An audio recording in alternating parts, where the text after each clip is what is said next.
नमस्कार किसान भाइयों सर्दियों के मौसम में हमारी फसलों को पाले से बहुत ज़्यादा नुकसान होता है।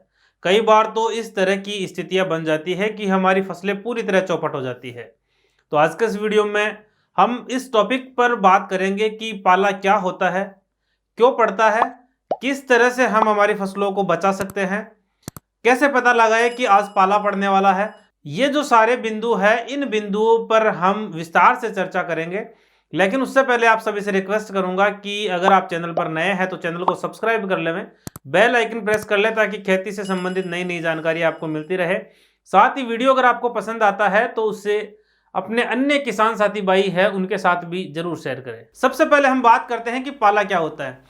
किसान भाइयों, सर्दियों के मौसम में हमारे वातावरण का तापमान 0 डिग्री सेल्सियस से कम हो जाता है, जिसके कारण शीतलहर चलती है और हमारी फसलें हैं उन पर बर्फ जमा हो जाती है, जिसके कारण हमारी जो फसलें हैं उनकी कोशिकाएं फट जाती है और फसलों में जो दाने पत्तियां है वो सिकुड़ जाती है, फलियां है अगर बन रही है तो वो गिर जाती है, जिसके कारण हमारा जो उत्पादन है फसल का उसमें बहुत ज़्यादा हमें नुकसान उठाना पड़ता है। कई बार तो हमारी फसलें पूरी तरह से चौपट हो जाती है। तो इस नुकसान से बचने के लिए हमें पाले से बचने के जो जरूरी उपाय है वो अपनाने चाहिए। वो जरूरी उपाय अपनाकर ही हम हमारी फसलों को पाले से बचा सकते हैं, अन्यथा हमें बहुत बड़ा नुकसान झेलना पड़ सकता है।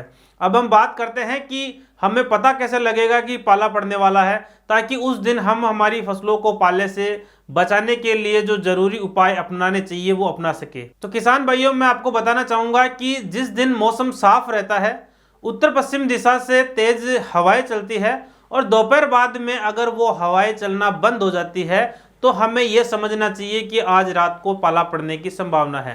तो उस रात हमें हमारी फसलों को पाले से बचाने के जरूरी उपाय करने चाहिए ताकि हमारी फसलों को कम से कम नुकसान हो पाले से। अब हम बात करते हैं कि हमें कौन कौन से उपाय अपनाने चाहिए जिससे हम हमारी फसलों को पाले से बचा सके। सबसे पहला उपाय यह है कि जिस दिन आपको यह लगता है कि आज रात को पाला पड़ने की संभावना है तो उस शाम को अपनी फसलों की सिंचाई कर देवें। सिंचाई करने से वातावरण का तापमान थोड़ा बढ़ जाता है, जिसके कारण आपकी जो फसलें हैं वो कुछ हद तक पाले से बच जाती है। दूसरा उपाय यह है कि जिस दिन आपको यह लगे कि आज पाला पड़ने वाला है, जो मैंने अभी जो आपको लक्षण बताए हैं, ये लक्षण अगर आपको लगते हैं तो आपको यह लगेगा कि आज पाला पड़ने वाला है, तो उस रात को अपने खेत के उत्तरी दिशा में कुछ जलाकर धुआं कर देवे। जैसे आप घास फूस जला सकते हैं, कचरा जला सकते हैं, ये जलाकर धुआं कर देवे, जिससे जो खेत है उसके आसपास का जो वातावरण है वो गर्म हो जाएगा और आपकी जो फसलें हैं वो पाले से बच पाएगी। हमारी फसलों को पाले से बचाने का तीसरा उपाय यह है कि अगर पौधे छोटी अवस्था में हैं, कम क्षेत्रफल में हैं, तो आप उनको ढक सकते हैं। टाट, पॉलीथीन या सरकंडे लगाकर आप उनको ढक सकते हैं, या उत्तरी पश्चिमी दिशा में आप उनके कुछ आड़े आवरण लगाकर उनको जो नुकसान होने वाला है उससे बचा सकते हैं।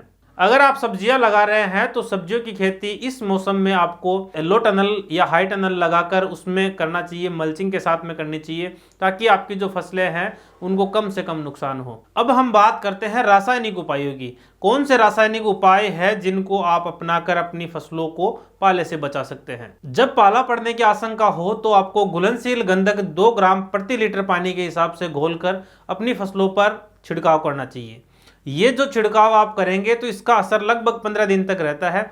अगर आपको 15 दिन बाद में भी यह लगता है कि फिर से पाला पड़ने की संभावना है तो आप इस छिड़काव को दोहरा सकते हैं। इसके अलावा आप थायो यूरिया आधा ग्राम प्रति लीटर पानी की दर से घोलकर उसका छिड़काव कर सकते हैं। तो ये जो जरूरी उपाय है ये अपनाकर आप अपनी फसलों को पाले से बचा सकते हैं। सभी किसान भाइयों से रिक्वेस्ट करूंगा कि हमारी जो फसलें हैं उनको पाले से बचाने के लिए जो जरूरी उपाय मैंने बताए हैं वो आपको अवश्य अपनाने चाहिए, ताकि आपको बेहतर उत्पादन मिल सके। वीडियो कैसा लगा कमेंट सेक्शन में जरूर बताइएगा, और इसके अलावा अगर आपका कोई सवाल है तो आप कमेंट बॉक्स में कमेंट कर सकते हैं। वीडियो अगर अच्छा लगा तो लाइक शेयर करें। धन्यवाद।